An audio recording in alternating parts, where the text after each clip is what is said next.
현재 수에즈 운하 때문에 전 세계 경제가 흔들리는 초유의 사태를 맞고 있는 상황이 나오고 있습니다. 사건 초반에는 그냥 길 막음 사고 정도로 지연되더라도 어느 정도의 피해인지 제대로 가늠되지 않았었는데요. 이제 많은 배들이 수에즈 운하 길목까지 갔다가 다시 선수를 돌려 희망봉으로 우회하는 모습이 나옵니다. 엄청난 물류비가 수반되며 예정된 스케줄은 당연히 지연되는 가운데 각국의 경제 피해가 예상됩니다.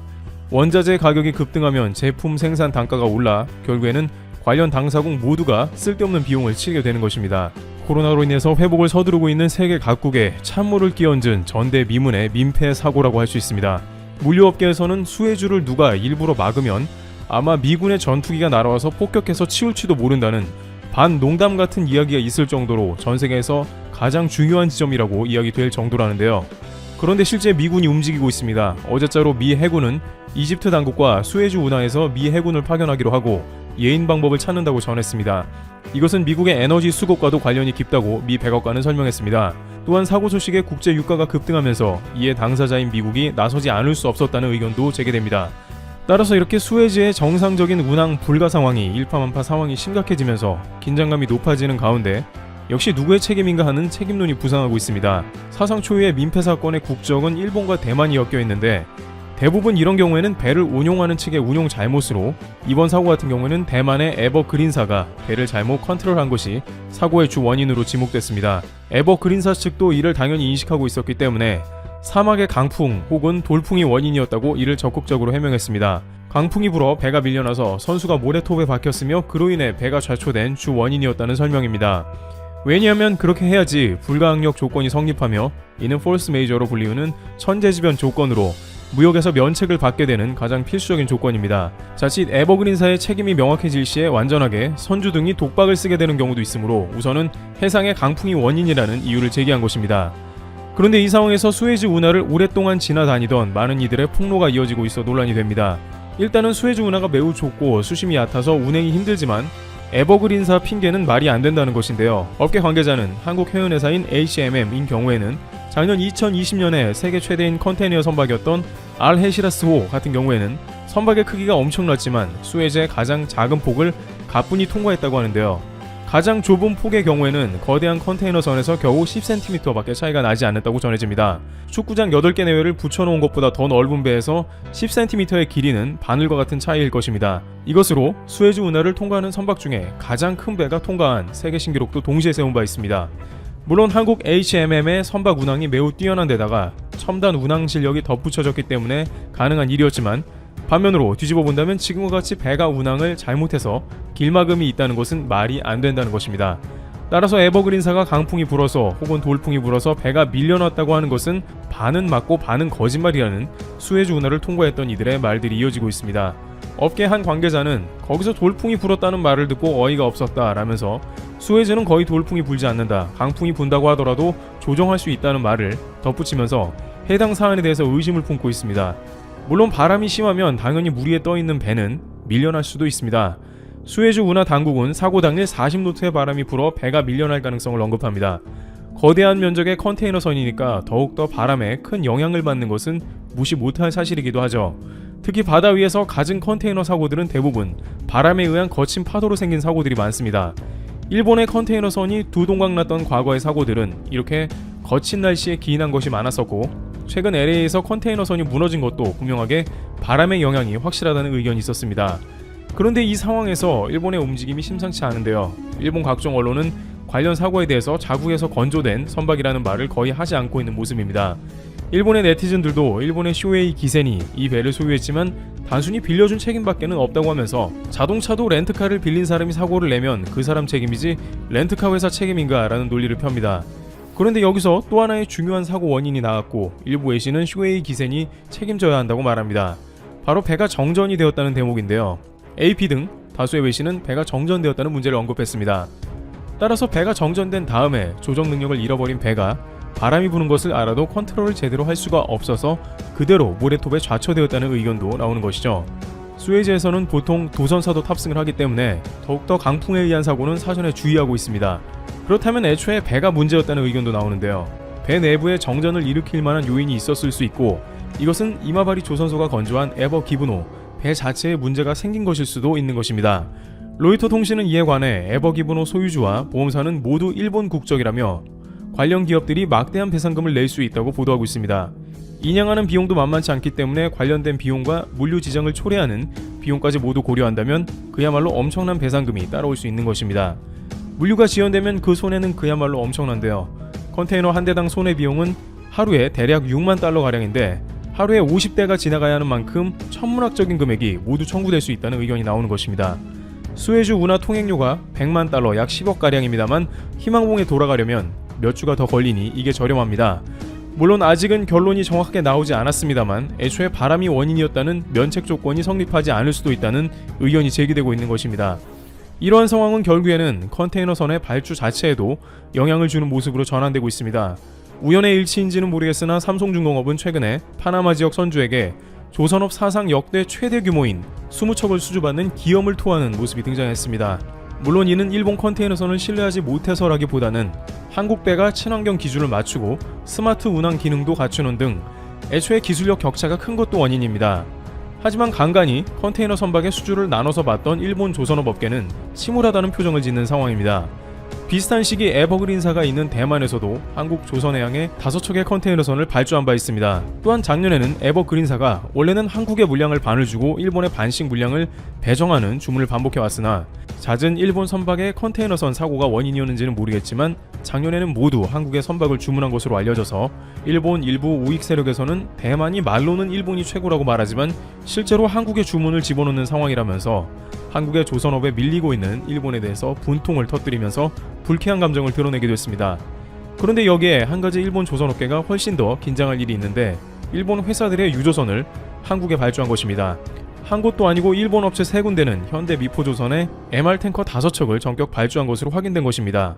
선박 전문지 트레이드 윈즈에 따르면 해당 업체들은 친환경 규제 기준 IMO 티어2를 만족하는 선박을 제작하는 현대 미포조선에 유조선을 발주했다고 전하며 현대 미포조선은 관련 최고 기술력을 가졌다고 평했습니다. 한 척에 3,200억 원 정도 예상되므로 전체 수주량은 1조 5천억 원이 넘는 잭팟에 해당하는 수주를 받은 것입니다. 일본 정부는 조선업을 살려보겠다고 각 회사들의 막대한 금융을 지원해주겠다고 법안까지 통과시켰는데 이들은 그대로 한국 조선사에 주문을 넣으면서 한국 선박이 얼마나 경쟁력 있는지 보여주는 사건이 된 것으로 보입니다. 물론 이번 수에즈 모래톱 좌처 사건은 명확하지 않은 인과관계로 바람이 원인으로 끝날 수도 있습니다. 하지만 그곳을 지나는 수많은 항해사들과 선원들은 아무래도 선박 고장의 가능성도 적지 않다고 지적하면서 이런 애매한 사건이 아무것도 아닌 것 같지만 결국에는 한국 조선업이 더욱더 수주를 받게 되는 나비 효과로 이어지며 일본 조선업은 여러 가지 상황에서 위기를 맞게 되었다는 의견을 다양한 채널로서 제시하고 있습니다. 한국의 HMM 컨테이너선은 10cm 칼날 통과도 했던 수에즈, 지금은 일본 제조 선박이 길막하는 상황이 전개되고 있습니다. 트래블튜브 여기서 마치겠습니다. 감사합니다. 미국의 바이든 행정부가 쿼드를 기반으로 중국의 히토류 무기화에 대응하겠다고 공식 발표를 했었죠. 이에 대해서 중국은 어떤 반응을 보이고 있을까요? 지속 불가능한 구상이라며 평가절하하고 있습니다. 중국이 히토류에 대해서 큰 소리를 치는 원동력은 무엇일까요? 네, 압도적인 히토류 생산량입니다. 지난 25일 미국 지질조사국에 따르면 중국의 히토류 생산량은 2018년 기준 12만 톤입니다. 전 세계 생산량 17만 톤 중 70.6%를 차지합니다. 이어서 호주가 11.8%이고 미국은 8.8%입니다. 중국의 채굴량에는 한참 못 미치고 있죠. 두 나라를 합쳐도 3배 이상 차이가 납니다. 중국의 히토류 생산 비중이 높은 것은 단순히 매장량이 많아서가 아닙니다. 히토류는 채굴 과정에서 엄청난 토양 오염과 환경 오염을 수반합니다. 히토류는 함유량이 평균 0.03%에 불과해 10kg의 돌을 밀가루 수준으로 잘게 부쉈을 때 겨우 손톱만큼의 히토류를 얻을 수 있다고 합니다. 강한 수압으로부터 돌을 부수다 보니 많은 양의 물을 사용할 뿐 아니라 성질이 비슷한 히토류들을 분리하는 과정에서는 유독물질이 다량으로 발생한다고 합니다. 따라서 환경오염을 무시하는 중국이 독과점적인 지위를 누리고 있죠. 글로벌 전문가들 역시 중국의 낮은 환경의식이 히토류 점유율에 중요한 역할을 했다고 분석하고 있습니다. 그런데 이제는 미국도 생각을 바꾸고 있습니다. 환경오염을 이유로 2002년 조업을 중단했던 마운틴 패스 등 국내 광산을 재가동하기 시작했습니다. 호주 등도 히토류 조달 및 공급망을 강화하고 나섰습니다. 그런데 중국은 히토류와 관련해서 또 하나의 심각한 악재를 만났습니다. 바로 미얀마 사태입니다. 중국은 쿠데타 이후 미얀마에서 히토류를 들어오는데 큰 어려움을 겪고 있습니다. 미얀마 쿠데타를 지지하는 중국이 피해를 보고 있다니 아이러니하죠?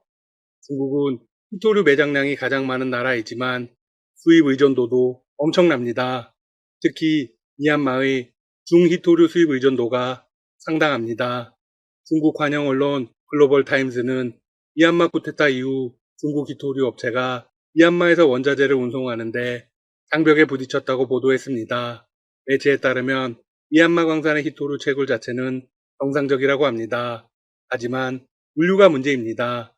미얀마에서 중국으로 히토류를 운송할 수가 없다는 것이죠. 더욱 심각한 문제는 이 사태가 언제 해결될지 전혀 예측할 수 없다는 것입니다. 따라서 미얀마의 정치적 상황에 따라 한동안 세계적으로 히토류 부족 사태가 일어날 전망입니다. 미얀마의 중히토류는 중국으로 수출돼 정제 과정을 거쳐 다시 전 세계로 나갑니다. 중히토류는 정히토류보다 가치가 훨씬 높으며 산업에서 더욱 요긴하게 쓰이고 있습니다. 중국 세관 통계에 따르면 지난해 중국이 미얀마로부터 수입한 히토류의 양은 35,500톤으로 전년보다 23% 늘어났습니다.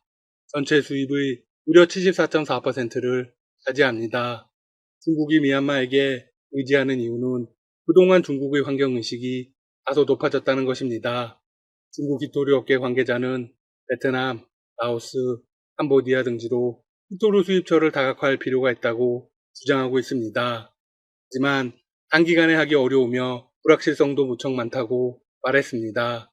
한편 히토류와 관련해 미국의 핵심 파트너인 호주가 중국을 제대로 건드리고 있습니다.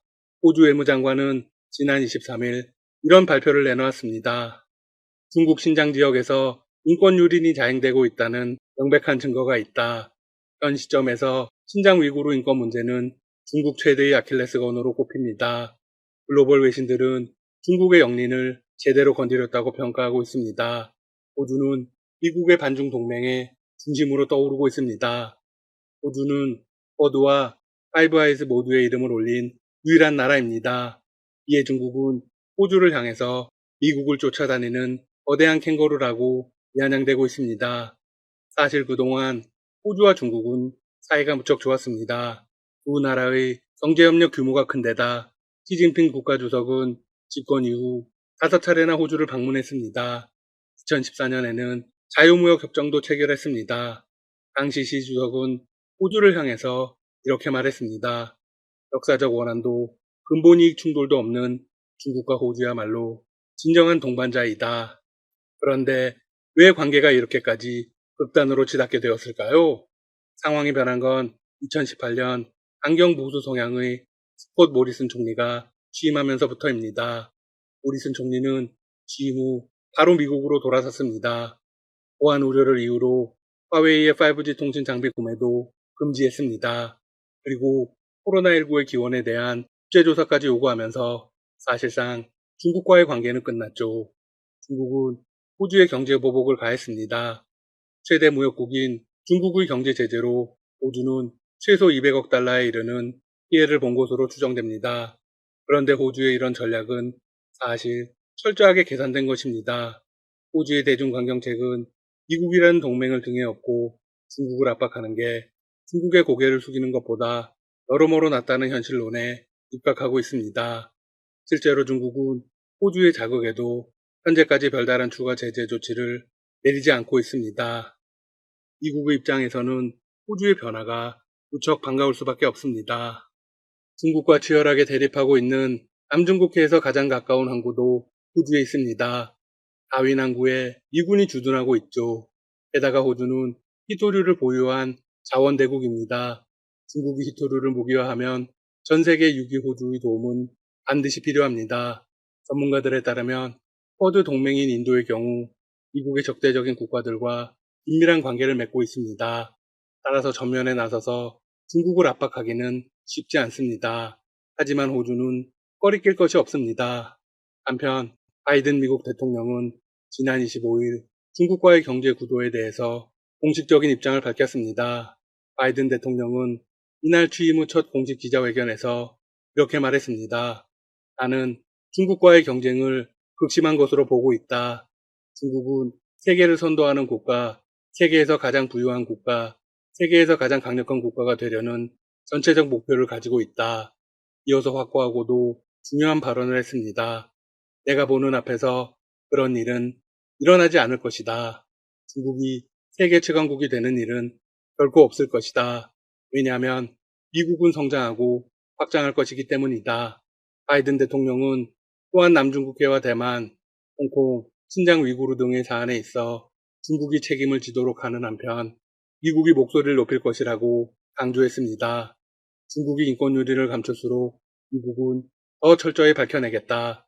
바이든 대통령은 중국에 맞서는 안보연합체인 쿼드 참여국인 호주, 인도, 일본 정상을 워싱턴 DC에 초청할 예정이라는 사실도 강조했습니다. 미국이 중국을 전방위적으로 압박할 시기가 다가오고 있습니다. 그리고 히토류 문제도 거뜬하게 해결할 수 있는 날이 오고 있습니다. 중국이 어떻게 반응할지 궁금하네요. 지금까지 닥터 시사TV였습니다. 여러분 시청해주셔서 감사합니다. 구독과 좋아요 부탁드립니다.